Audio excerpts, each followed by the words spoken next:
ఒక చిన్న గ్రామంలో అంజు అనే చిలిపి అమ్మాయి ఉండేది. ఉదయం సూర్యుడు ఉదయించగానే ఆమె నవ్వుతూ బయటికి పరుగెత్తింది.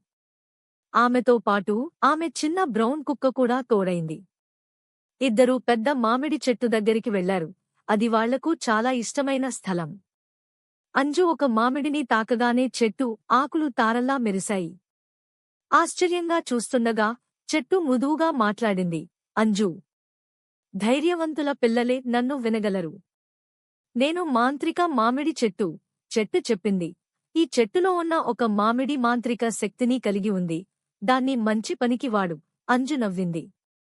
కుక్క మామిడివైపు చూపించింది. చెట్టు నవ్వి, చాలా తెలివైన స్నేహితుడివి అనింది. అంజు ఆ బంగారు మామిడిని తీసుకుంది. అది సూర్యుడిలా మెరిసింది. వారి మాంత్రిక సాహసం అక్కడినుంచే మొదలైంది.